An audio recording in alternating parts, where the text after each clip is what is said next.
আজকের recipe pomfret কারি। এভাবে একবার পমফ্রেট কারি করে দেখতে পারেন, স্বাদ কিন্তু অসাধারণ হয়।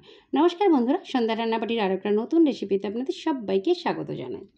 পমফ্রেট কারি করার জন্য এখানে আমি 8 পিস পমফ্রেট মাছ নিয়ে প্রথমে বেছে নিয়েছি, তারপরে খুব ভালো মতন করে ধুয়ে নিয়েছি। এবারে নুন হলুদ সব মাখিয়ে নেব। নিয়ে নিলাম 1 চা চামচ পরিমাণ হলুদ, আর সঙ্গে দেব পরিমাণ মতন লবণ। লবণটাও আমি হাফ চা চামচ দেবো, কারণ এই পমফ্রেট মাছ কিন্তু সামুদ্রিক মাছ, এতে কিন্তু নিজস্ব একটা লবণ থাকে, তাই লবণটা অবশ্যই বুঝে দিতে হবে। আর দিয়ে দেব 1 চা চামচ পরিমাণ শুকনো লঙ্কার গুঁড়ো, সঙ্গে যে লেবুটা রেখেছিলাম লেবুর রসটাও দিয়ে দিলাম। দিয়ে খুব ভালো মতন করে মাছের গায়ে নুন হলুদ আর লঙ্কাটাকে মাখিয়ে নিতে হবে। প্রত্যেকটা মাছের 2 সাইডে এভাবে আমি কাট করে দিয়েছিলাম, যাতে মশলাটা খুব ভালো মতন করে চলে যায়। আমি ঝাল হলুদ আর লঙ্কাটা ভালো মতন করে মাখিয়ে রেখেছি। এবারে 15 থেকে 20 মিনিটের জন্য এটাকে রেস্টে রেখে দেবো। একটা বোল নিয়ে নিয়েছি, আর এই বোলের মধ্যে নিয়ে নেব 1 চা চামচ পরিমাণ শুকনো লঙ্কার গুঁড়ো, 1 চা চামচ পরিমাণ হলুদের গুঁড়ো, 1 চা চামচ জিরের গুঁড়ো, 1.5 চা চামচ পরিমাণ নেব কাশ্মীরি লঙ্কার গুঁড়ো, আর 1.5 চা চামচ নেব ধনিয়ার গুঁড়ো। দিয়ে গরম জল দিয়ে 10 থেকে 15 মিনিটের জন্য এটা ভিজিয়ে রাখবো। আর এভাবে ভিজিয়ে রেখে রান্নাটা করলে একদম বাটা মশলার স্বাদ পাওয়া যাবে।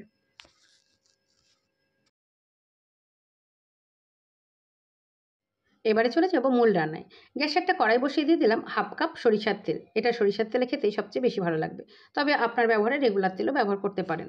তেলটা খুব ভালো মতন করে গরম হয়ে গেলে দিয়ে দেব মাছগুলো। একবারে সব মাছগুলো ধরবে না, তাই চারটে চারটে করে মাছ দিয়েই আমি ভেজে নেব। এক পিঠ ভাজা হলে মাছগুলোকে উল্টে দিতে হবে। মাছের দুটো পিঠই খুব ভালো মতন করে ভেজে নিতে হবে, তবে খুব কড়া করে ভাজলে মাছটা শক্ত হয়ে যায়, তাই মিডিয়ামভাবে মাছগুলোকে ভেজে আমি তুলে নিলাম।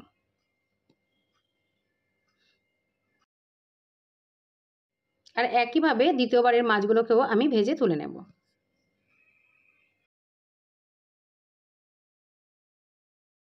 মাছ ভাজার তেলে ফোড়নে দেবো 1/2 চামচ 5 ফোড়ন, আর সঙ্গে দেব গোটা গরম মশলা, 3টে এলাচ, 3 টুকরো দারচিনি, আর 4টে দিয়েছি লবঙ্গ। ফোড়ন থেকে খুব ভালো মতন ভাজার গন্ধ আসলে দিয়ে দেব 2টো বড় সাইজের পেঁয়াজকে আমি পেস্ট করে রেখেছিলাম, সেই পেঁয়াজ পেস্টটা। পেঁয়াজটা আমি নেড়ে চেড়ে 5 মিনিট মতন ভেজে নিয়েছি। আর এবারে দিয়ে দিলাম 1 টেবিল চামচ আদা রসুনের পেস্ট। আদা রসুনের পেস্টটা ততক্ষণ ভাজতে হবে যতক্ষণ না আদা রসুন থেকে কাঁচা গন্ধটা চলে যাচ্ছে।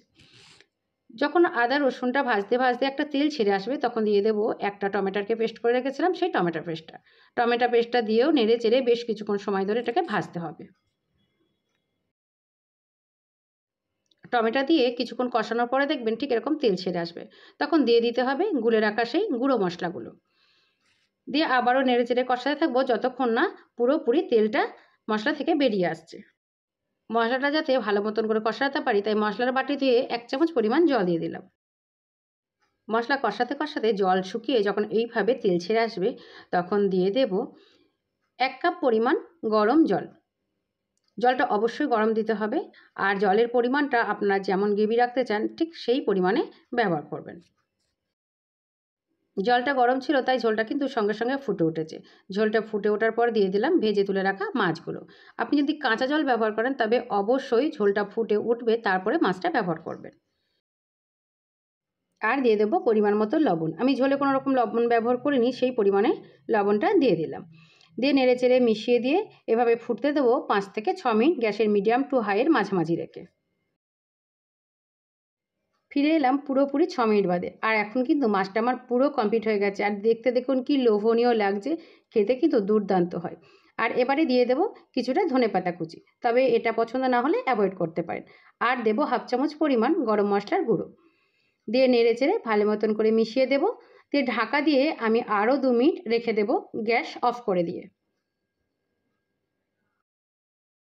ফিরে এলাম 2 মিনিট বাদে।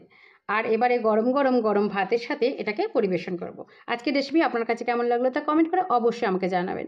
ভালো লাগলে লাইক আর শেয়ার করতে ভুলবেন না। ভালো থাকবেন, সুস্থ থাকবেন। আবার কথা হবে অন্য কোনো দিন অন্য কোনো নতুন রেসিপি নিয়ে।